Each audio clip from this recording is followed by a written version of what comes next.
Good evening guys. তো আমাদের cranky কাপলের তৃতীয় ইন্টারন্যাশনাল ট্যুর শুরু হতে যাচ্ছে। আজ এবারের গন্তব্য হচ্ছে ইন্দোনেশিয়া, খুব ফেমাস জায়গা বালি। তো এখন আমরা রয়েছি ব্যাঙ্গালোরে। আগেরবারে আমাদের জার্নি হয়েছিল কলকাতা থেকে, বাট এবারে আমাদের জার্নি হচ্ছে ব্যাঙ্গালোর থেকে। তো আমরা ব্যাঙ্গালোরের টার্মিনাল 2-তে এখন দাঁড়িয়ে আছি। এখন বাজে রাত 9:10 মতো। তো আমাদের ফ্লাইট 12:50 রাত্রির, মানে সেটা হয়ে যাবে আপনার 9 তারিখ ইন্ডিগোর ফ্লাইট, যেটা হচ্ছে ডাইরেক্ট ডেনপাসার এয়ারপোর্টে পৌঁছবে আগামীকাল 10:20-তে লোকাল টাইম, মানে ডেনপাসারের লোকাল টাইমে 10:20 সকাল। তো এখন আমরা আপাতত চেক ইনের লাইনে যাব এবং আমাদের আরও ফর্মালিটিস আছে, যেমন হচ্ছে ওই কী বলে সিকিউরিটি চেক আছে, ইমিগ্রেশন আছে। কিন্তু এবার আমরা একা নই, আমাদের সঙ্গে কারা আছে এবার দেখিয়ে দাও। আমাদের সঙ্গে রয়েছে ময়ূক, শুভ্রা আর একটা কিউটি। এই যে ওরা দাঁড়িয়ে আছে, এই যে কিউটি বক বক করছে।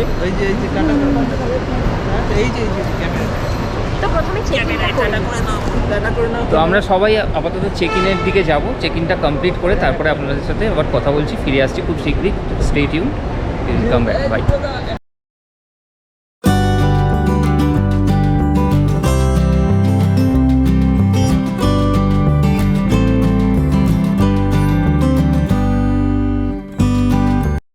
এখন লাগেজগুলো ড্রপ করব। সৌরভ আর আধ্যা ওখানে দাঁড়িয়ে রয়েছে, আর বাকি ওরা লাগেজ, এই যে লাগেজ ড্রপ, এখানে এতগুলো কাউন্টার রয়েছে, তো ওরা লাগেজ ড্রপ করার জন্য এখানে দাঁড়িয়েছে। আমাদের যে কটা লাগেজ ড্রপ হবে সেগুলো ড্রপ করে দেন ফাইনাল সিকিউরিটি চেকের দিকে যাব। গুড ইভিনিং বন্ধুরা। তো ফাইনালি আমাদের ইমিগ্রেশন আর সিকিউরিটি চেক কমপ্লিট হয়ে গেল। Very excited to board. তো এখন আপাতত এখন টাইম হচ্ছে রাত্রি 10:30 বাজে। এখনও আমাদের কাছে অন্তত 2 ঘন্টারও বেশি সময় আছে। তো আমরা এই সময়টাকে ইউটিলাইজ করব। এখন কিছু ফটোগ্রাফি করব, একটুখানি ব্লগস করব, কিছু ভিডিওস নেব আমাদের শর্টসের জন্যে। আর তাছাড়াও যেহেতু আমরা অলরেডি ডিনার কিছুটা করে এসেছিলাম বাড়ি থেকে, তো সেটাও প্রায় 7টার সময় ডিনার করে নিয়েছিলাম আজকে, যেহেতু তাড়াতাড়ি আসার ছিল। তো সেই জন্য খিদে পেয়ে গেলে তখন কিছু খাওয়ার ব্যবস্থা করতে হবে। এখন আপাতত কিছু ফটোগ্রাফি সেশন করব, আর তারপরে এখন অপেক্ষা আমরা যতক্ষণ না ফ্লাইটটা আসছে। ফ্লাইটটা এলে ফ্লাইটে বোর্ড করে তারপরে আপনাদের সাথে বাকি কথা বলছি। আপনাদের দেখাতে থাকবো ব্যাঙ্গালোর এয়ারপোর্টটা, T2 টার্মিনাল, যেটা one of the most gorgeous terminal ইন্ডিয়ায়। তো সেটাও আপনাদের ঘুরে দেখাবো। তো চলুন আমরা আপাতত এগোই। আমাদের সিকিউরিটি চেক ইন সব কিছু কমপ্লিট, সব formalities complete. We are just waiting to board. So let's go and check it out. Bye. তো আমাদের ইমিগ্রেশন সিকিউরিটি চেক সব কমপ্লিট হয়ে গেছে। কিছুটা রিলস বানিয়ে নিলাম। আচ্ছা, একটা ইনফরমেশন দিয়ে রাখি, আমরা কিন্তু আমাদের লাড্ডু গোপালকে নিয়ে ট্রাভেল করছি। প্রথমে ভয় ছিল যে আটকাবে কি আটকাবে না, তবে এখানে তো কিছু বলেনি, জানি না ওখানে গিয়ে কী হবে। আর ওখানে গিয়ে অন অ্যারাইভাল ভিসা নিতে হবে, সব কিছু করতে হবে। তো ফ্লাইটে বোর্ড করার আগে অবধি আপাতত এই, এখন তো একটু টাইম আছে আমাদের হাতে, আমরা একটু বসবো, একটু রিল্যাক্স করব, এরপর ফ্লাইটে উঠে কথা বলছি। ওকে, টাটা।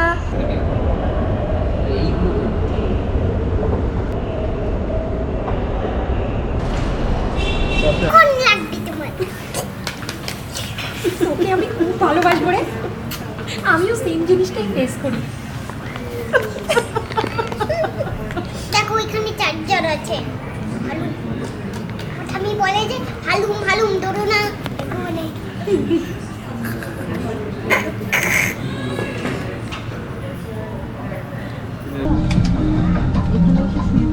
হ্যাঁ পুরো ফাঁকা, এখানে নেই কেউ। আচ্ছা, আমরা ফ্লাইটে বোর্ড করে ফেলেছি, জার্নি স্টার্ট হবে। সবার বোর্ডিং হয়ে গেছে, তবে অনেক সিটই কিন্তু ফাঁকা যাচ্ছে। তো দেখা হচ্ছে ডেনপাসার এয়ারপোর্টে।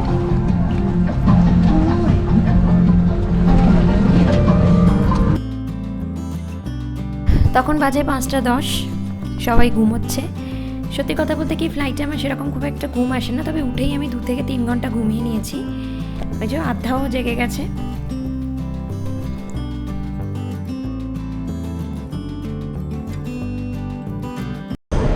এখন 9:30 বাজে, এখানকার টাইমে 9:30, মানে এখানকার লোকাল টাইমে। আমাদের ফ্লাইট জাস্ট ল্যান্ড করলো। এখন কনভেয়ারে যাচ্ছি, লাগেজ কালেক্ট করব, তারপর ইমিগ্রেশন করব। এই করতে করতে মোটামুটি 1 ঘন্টা থেকে 1.5 ঘন্টা তো লাগবে, টাইম পড়বে। তো ইমিগ্রেশন কমপ্লিট করে তারপরে কথা হচ্ছে। হ্যালো, গুড মর্নিং বন্ধুরা। আমরা ফাইনালি পৌঁছে গেলাম বালি। ডেনপাসার এয়ারপোর্টে এখন আমরা রয়েছি।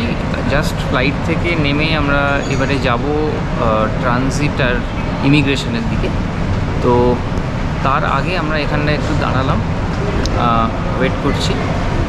এবারে ট্রানজিট ইমিগ্রেশনের কী কী প্রসেস আছে, আমার প্রবাবলি ওখানে ভিডিও অ্যালাউড নয়, বাট আমি দেখিয়ে দেবো কী কী প্রসেস আছে, সেটা আপনাদেরকে জানাবো, আপনাদের সাথে শেয়ার করবো।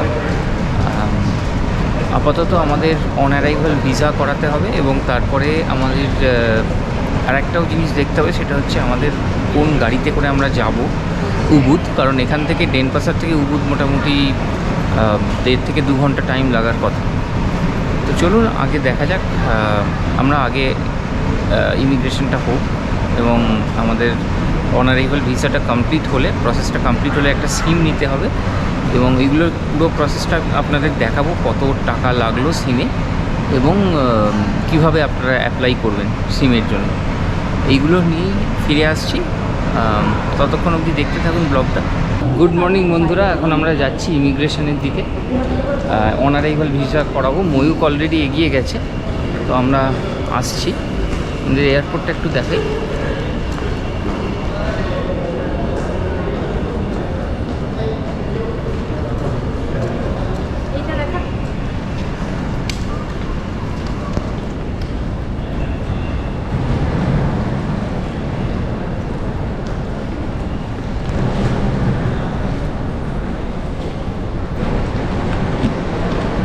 এইখানে বিভিন্ন জায়গায় আপনাদের কিউআর কোড রাখা আছে, আপনারা চাইলে অনলাইনেও অ্যাপ্লাই করতে পারেন স্ক্যান করে, অথবা আমরা ডাইরেক্ট কাউন্টারে গিয়েও করতে পারেন।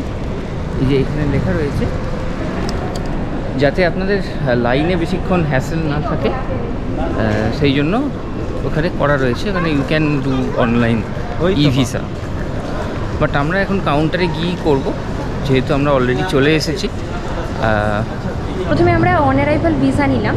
তো অন অ্যারাইভাল ভিসার জন্য আমাদের পড়লো হচ্ছে $32 পার হেড, যেটা আমরা কলকাতা থেকে শুনে এসেছিলাম $35, সেটা পড়লো $32 পার হেড। অন অ্যারাইভাল ভিসাতে কোনো হ্যাসেল হলো না।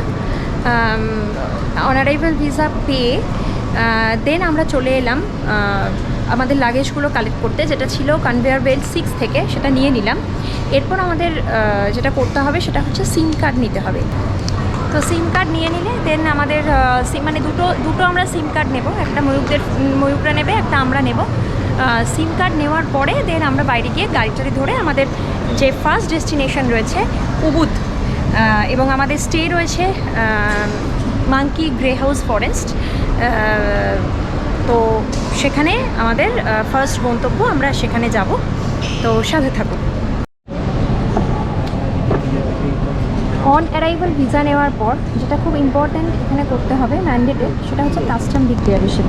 তো কাস্টম ডিক্লারেশনের জন্য এখানে একটা ফর্ম ফিল আপ করতে হবে with the members you are visiting, এবং সেই হিসাবে এই ফর্মটা একটা স্ক্যান কোড, একটা কিউআর কোড আসবে। সেই কিউআর কোডটা ওই এর আগের মানে জাস্ট একটু এগিয়ে কাউন্টার রয়েছে, সেখানে গিয়ে স্ক্যান করাতে হবে, তবে এরা এখান থেকে রিলিজ করবে। কাস্টম ডিক্লারেশনটা কিন্তু ম্যান্ডেটরি। তো যেরকমটা বললাম, অন অ্যারাইভাল ভিসা নেওয়ার পর আমরা এখানে কাস্টম ডিক্লারেশন করাচ্ছি, সেইখানেতে কিউআর কোড জেনারেট হবে। সেই কিউআর কোডটা আমরা কাউন্টারে দেখালে ওরা সেটা স্ক্যান করবে, করার পর আমরা এক্সিট করব, অ্যান্ড দেন আমরা সিম নেব। কাস্টম ডিক্লারেশনের কিউআর কোড তো জেনারেট হয়ে গেছে, এইবার আমাদের রেসপেক্টিভ কাউন্টারে যেতে হবে, ওরা ওই কিউআর কোডটাকে স্ক্যান করাবে, দেন আমরা এক্সিট করব। তো চলুন দেখাই কাউন্টারটা।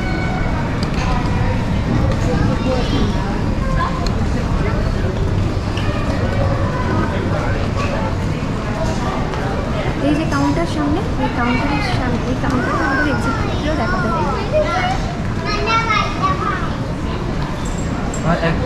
আমি গাড়ি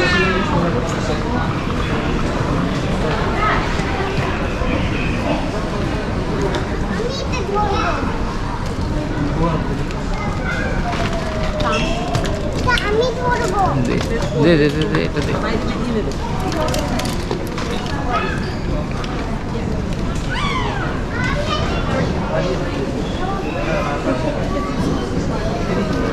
এই কাউন্টার থেকে এই কাউন্টার থেকে চেক করে এবার আমরা এক্সিট করব। এগুলো হচ্ছে মানি চেঞ্জার। এখানে আপনি চাইলে আপনার ইউএস ডলার চেঞ্জ করে আইডিআর মানে ইন্দোনেশিয়ান রুপিতে কনভার্ট করে নিতে পারেন। এয়ারপোর্টে এরকম প্রচুর জায়গা রয়েছে যেখান থেকে আপনি এটা করতে পারেন।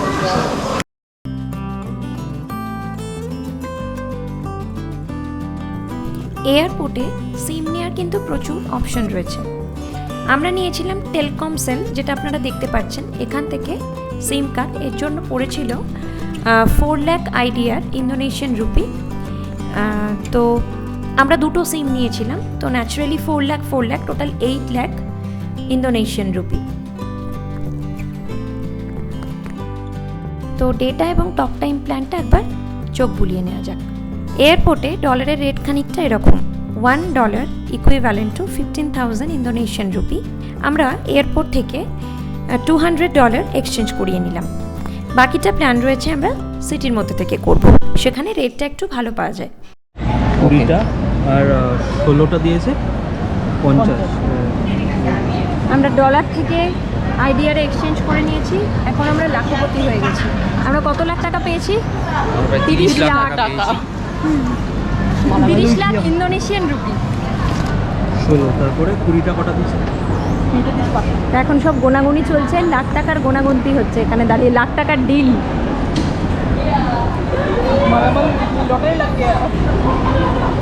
তো এরপর আমরা যাব একটু গাড়ি খোঁজ করতে। সিম নেওয়া কমপ্লিট। আমরা নিলাম টেলকম সেলের সিম। সিম নেওয়ার পর আমরা মানি এক্সচেঞ্জ করালাম, জাস্ট $200 মতো এক্সচেঞ্জ করিয়ে রাখলাম। এবার একটু গাড়ির সাথে কথা বলবো, একটু দেখবো জাস্ট মোটামুটি কীরকম রেঞ্জের গাড়ি পাওয়া যায়, তারপর হোটেল যাবো। তো বন্ধুরা, আমরা একটা গাড়ি বুক করলাম। গাড়িটা কত সিটের গাড়ি? 5 সিটের গাড়ি, যেটা নিল আমাদের 450K নাকি 450K ইন্দোনেশিয়ান। গাড়িতে বসে হ্যাঁ। তো 450K ইন্দোনেশিয়ান রুপি দিয়ে আমরা একটা গাড়ি বুক করলাম, যেটা 5 সিটার গাড়ি। তো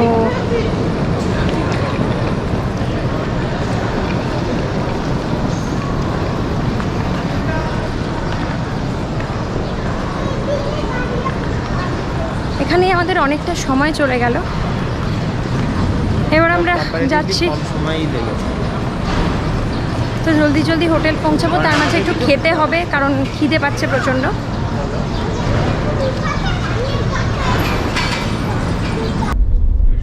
আমরা জার্নি স্টার্ট করলাম মাঙ্কি গ্রে হাউস ফরেস্ট হোটেলের জন্য। Me? You ever went India? No. But I have so many clients from India. Okay. So you live here? I am native here. I live in Nusa Dua area. তো good morning বন্ধুরা, আমরা তো start করে দিলাম উবুদের জন্য। মানি এক্সচেঞ্জের ব্যাপারে একটা তথ্য দিয়ে রাখি আপনাদের। এয়ারপোর্টে নেমে আপনার যে মানি এক্সচেঞ্জ অনেকগুলো পাবেন এয়ারপোর্ট থেকে বেরিয়েই। সেখান থেকে আমাদের রেট দিচ্ছিল 15,000 RPH মানে ইন্দোনেশিয়ান রুপি 1 USDর জন্য। তো এই রেটটা অনেকটাই কম। আপনারা একটুখানি জাস্ট সিটিতে ঢুকে এয়ারপোর্ট থেকে ছেড়িয়ে 1-2 কিলোমিটার এলেই আপনারা এই ডলার মানি এক্সচেঞ্জ, এরকম অনেকগুলো মানি এক্সচেঞ্জ দেখতে পাবেন। এটা নুসান্তারা ট্যুরস অ্যান্ড ট্রাভেলস। এখানে রেট পাওয়া যাচ্ছে 15,625, which is far more better than what we are giving in airport. তো আমাদের যে ড্রাইভার ছিলেন উনি বললেন, এখানটায় আমাদের নিয়ে এলেন। তো এখান থেকে আমরা $500 মতো করিয়ে নিলাম মানি এক্সচেঞ্জ। তো আমাদের রেকমেন্ডেশন হলো যে এয়ারপোর্টে নেমে আপনাদের গাড়ি বুক করার জন্য যদি যতটা মিনিমাম ডলার লাগে $100-200 আপনি করিয়ে নেবেন। বাকিটা আপনি কিন্তু সিটির মধ্যে এসে এখানকার যিনি ড্রাইভার আছেন ওনাদেরকে বললে ওনারা কিন্তু খুব ভালো জায়গায় আপনাদের মানি এক্সচেঞ্জ ভালো রেটে করিয়ে দেবেন। তো চলুন আমরা আবার এগোই আমাদের নেক্সট ডেস্টিনেশন উবুদ। পথে যেতে যেতে কথা হচ্ছে। টাটা। Good morning friends. তো আমরা এখন উবুদের দিকে আবার স্টার্ট করেছি মানি এক্সচেঞ্জ করিয়ে। তো আমরা ভালো একজন পেয়েছি আমাদের ট্যুর গাইড হিসাবে। তো উনি ড্রাইভার কাম ট্যুর গাইড। তো ওনার সাথে একটু ইন্ট্রোডিউস করিয়ে দিই। Sorry brother, can you tell your name? My name is Ngulia. I'm a driver as guide in Bali. Yep. So anything you need in Bali, you can contact with him. আমি আপনাদের contact নাম্বারটা ব্লগের description বক্সে share করে দেবো। তো আপাতত আমরা এখন মোটামুটি 1-1.5 ঘন্টা মতো টাইম লাগবে আমাদের উবুদ পৌঁছতে। আমরা 35 কিলোমিটার ট্রাভেল করব এখান থেকে। তারপরে ওখানে পৌঁছে আমাদের ওখানে আপনার চেক ইন ফর্মালিটিস আছে, সেগুলো কমপ্লিট করে তারপরে আপনাদের সাথে শেয়ার করছি কি কি জায়গা আজকে এক্সপ্লোর করতে পারবো যতটা টাইম থাকবে। আর বাকি জায়গাগুলো আমরা কাল থেকে মেন ট্যুর স্টার্ট করব, বিভিন্ন জায়গায় আপনাদের নিয়ে যাব। তো চলুন, এখন আপাতত আমরা স্টার্ট করেছি, পৌঁছোই এবং পথে আরও কিছু ইম্পর্টেন্ট ইভেন্টস হলে আপনাদের সাথে নিশ্চয়ই শেয়ার করছি। দেখতে থাকুন, স্টেট।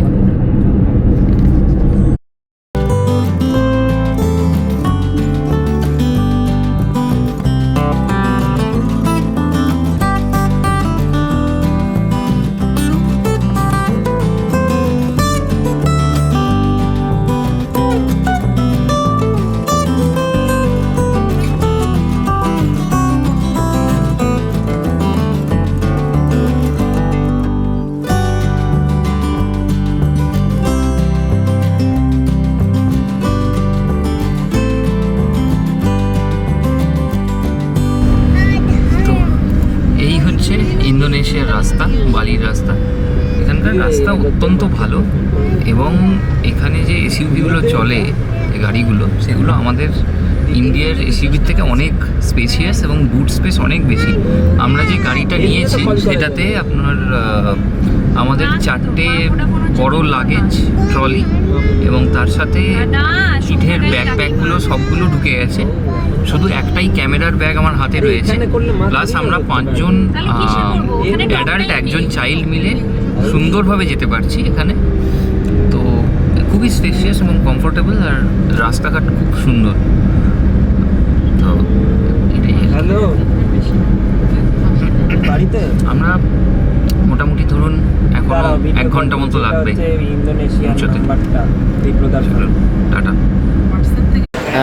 সো বন্ধুরা, আমরা ঘুরতে ঘুরতে আমরা হোটেলে যাওয়ার পথে এখানে একটা বাটিক ভিলেজ আছে। তো এখানে বাটিকের কাজ হয় এবং বাটিক কীভাবে প্রসেসিং হয় সেইগুলোর এখানে একটা ওয়ার্কশপ মতো রয়েছে। তো সেখানে আমরা এখন এসেছি। আমাদের যে ড্রাইভার রয়েছেন উনি আনলেন এখানে। তো আপনাদেরকে একটু ঘুরে দেখাই বাটিং কীভাবে হচ্ছে এবং তার প্রসেসিংগুলো।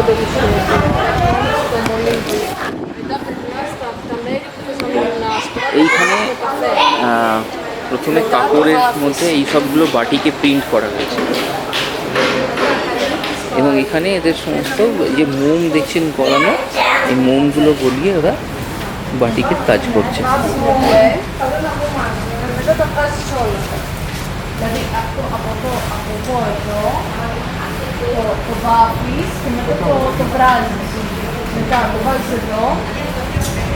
এখানে মোমটা গলানো হচ্ছে।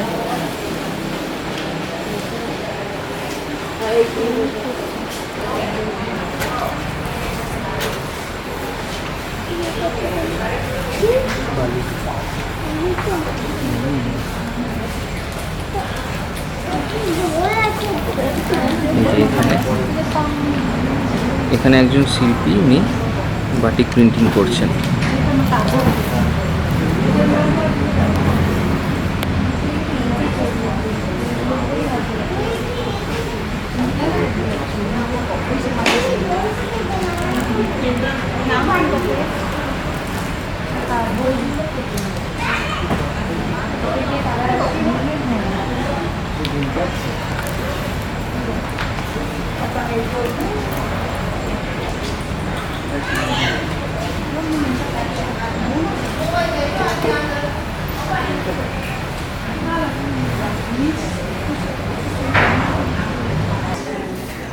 তো আমরা এতক্ষণ যে বাটিক প্রিন্টিংটা দেখলাম, যে ওয়ার্কশপটা ছিল, ওদেরই এখানে একটা আউটলেট রয়েছে যেখানে আপনার বাটিকের বিভিন্ন শাড়ি, জামা কাপড়, প্যান্ট এগুলো বিক্রি হচ্ছে।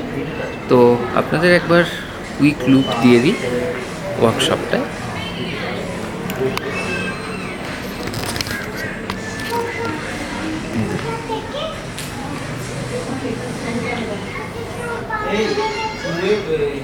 তো বন্ধুরা, আমরা চলে এলাম, আমার কানের এখানে ফুলটা দেখতে পাচ্ছেন, আমরা চলে এসেছি এটা রেস্টুরেন্টে, লোকাল রেস্টুরেন্ট, এখানে বালিনিজ খাবার পাওয়া যাবে।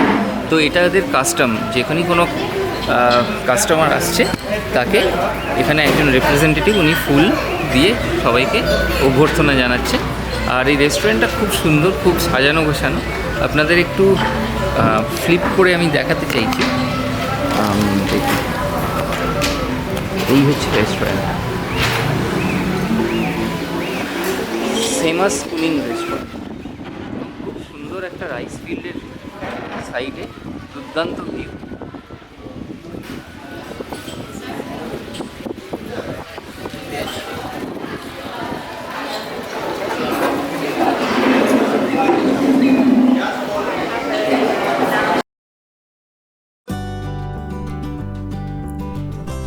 প্রথমেই আমাদের সার্ভ করা হলো নাসি গোরে। এটা হলো বেসিক্যালি একটা fried rice, Balinese version fried rice. এটা সার্ভ করা হয় জেনারেলি ওমলেট এবং তার সাথে চিকেন উইথ পিনাট সস। আর এটা যেটা দেখছেন সেটা হচ্ছে নাসি ক্যাম্পুর। এটাও কাইন্ড অফ ফ্রাইড রাইস, কিন্তু এটা রাইসটাকে ফ্রাই না করে সিম্পল রাইসের সঙ্গে বাকি চিকেন বা এগ দিয়ে সার্ভ করা হয়। তার সাথে আমরা একটা বিরিয়ানি স্টাইলেরও একটা ডিশ নিয়েছিলাম, বাট সেটা তো ন্যাচারালি বিরিয়ানির মতো নয়, কাইন্ড অফ ফ্রাইড রাইস। তো দীপ্র আমাকে বললো টেস্ট করে দেখতে কীরকম। তো সব কিছুর মধ্যে যেটা বেস্ট লাগলো সেটা হচ্ছে নাসি গোরে। তো এই ছিল আমাদের খাওয়া দাওয়ার মোটামুটি পর্ব। তো চলো বাকি রেস্টুরেন্টটা একটুখানি দেখাই তোমাদেরকে কীরকম। রাইস ফিল্ডের পাশে একটা খুব সুন্দর রেস্টুরেন্টে আমরা বসে সেদিনের লাঞ্চটা কমপ্লিট করেছিলাম।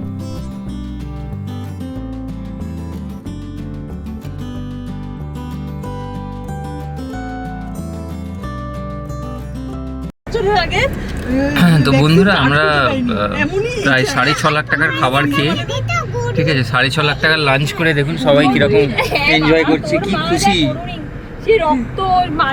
আম্বানিও কখনো 6.5 লাখ টাকার এক বেলার মিল খাইনি, এই যে আমরা খেয়েছি, ঠিক আছে। তো এখন হোটেলে যাওয়া হচ্ছে। 6.5 লাখ টাকা মানে ইন্দোনেশিয়ান টাকা, সেটা ইন্ডিয়ান টাকায় করলে কত হবে? 3,500 সামথিং, 4,000 টাকার মতো। তো এটা একটু কস্টলি, মানে বেশ কস্টলি মনে হলো। দেখা যাক, ওখানে গিয়ে লোকাল কিছু রেস্টুরেন্ট এক্সপ্লোর করে দেখতে হবে যে আমরা কতটা মানে অ্যাকচুয়ালি কস্ট এত কিনা। কারণ এগুলো, এই রেস্টুরেন্টগুলো মোস্টলি যেহেতু ট্যুরিস্টরা আসে সেই জন্য এখানে দাম একটু বেশিই থাকে। তো দেখা যাক।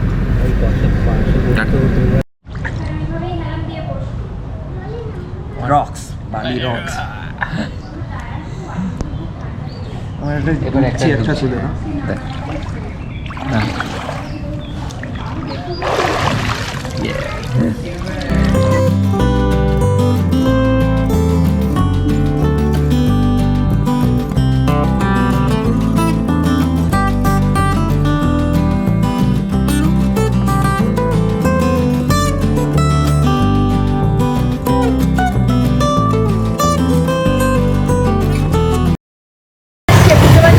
গুড আফটারনুন বন্ধুরা, আমরা এখন উবুদে রয়েছি।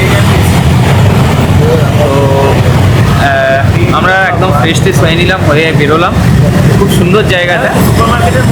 এইখানটায় আমাদের ব্যাকগ্রাউন্ডে ব্যাকে যে বড় একটা ইয়ে দেখতে পাচ্ছেন, এই যে এইটা হচ্ছে উবুদ মাঙ্কি ফরেস্ট যাওয়ার রাস্তা। আজকে যেহেতু টাইম ছিল না, সেই জন্যে আর যাওয়া হয়নি।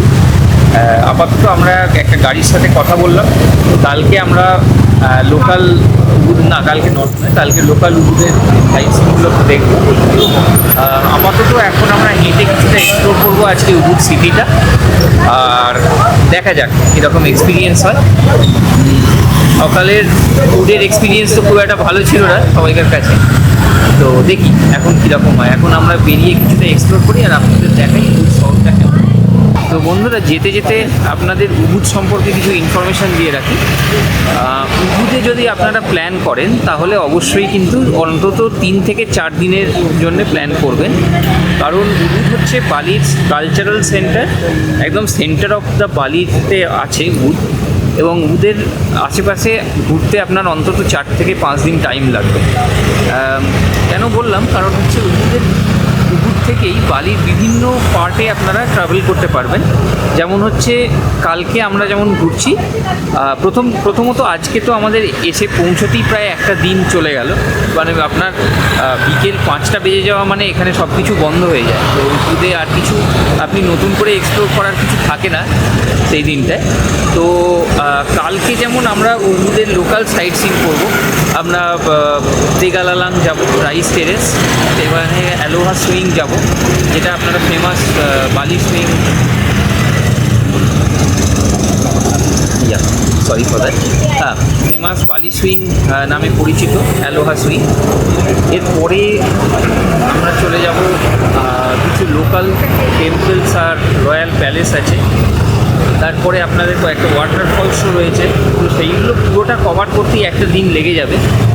এবং and that also depends on how much time you are spending in one place.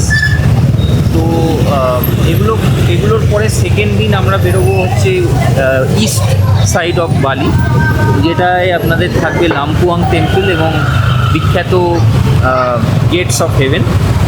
তো এইগুলো দেখতে পুরো, কারণ যেহেতু এখান থেকে 2 থেকে 2.5 ঘন্টা টাইম লাগে ইস্ট বালি যেতে, তাহলে ওখানে একটা দিন আপনার কমপ্লিট লাগছে, তো ওখানেই আপনার 3টে দিন হয়ে গেল। এবার 4th ডেতে আপনি ইচ্ছে করলে ঘুরতে পারবেন ওয়েস্ট বালির কিছু জায়গা, অথবা নর্থ বালিও কমপ্লিট একটা দিনের কিছু মেন জায়গা দেখতেই আপনার একটা দিন পুরো লেগে যাবে। তো যারা একটু ডিটেল প্ল্যান নিয়ে আসবেন তারা অন্তত 4 থেকে 5 দিন সাজেস্টেড হচ্ছে উবুদে থাকা, এবং এখানকার পথঘাটও খুব সুন্দর, অনেকটাই আপনার থাইল্যান্ডের ট্রাবি বা ফুকেটের সাথে এখানকার মিল পাবেন পথঘাটে। তো এখন চলুন, আমরা যেহেতু আজকে এক্সপ্লোর করার দিন, আজকে অনেকটাই লেজার রয়েছে, খুব একটা কিছু দেখার নেই এখন, তো আমরা আপাতত পথে ঘুরে বিভিন্ন জিনিস এক্সপ্লোর করবো। দেখা যাক এখানকার লোকাল ফুড কীরকম, তার একটা হালকা ঝলক সকালে পাওয়া গেছে, কিন্তু এখানে আরও কিছু ট্রাই করার ইচ্ছে আছে, এবং সেগুলোতে আপনাদের ফিডব্যাক দেবো যে কীরকম কোন ফুডটা আপনি ট্রাই করবেন আর কোনটা অ্যাবসলিউট নো। তো এখন চলুন আপনাদেরকে দেখাই এখানকার বালির লোকাল পথঘাট এবং এখানকার বিভিন্ন যে লোকাল বাড়িগুলো রয়েছে, তাদের বাড়িগুলোতেও গেটগুলো অত্যন্ত সুন্দরভাবে ডিজাইন করা, মানে দেখে মনে হবে আপনাদের একটা মন্দির। আপনাদের এখনই একটা গেট দেখাচ্ছি, দেখুন আমি ক্যামেরাটা ফ্লিপ করে দেখাই।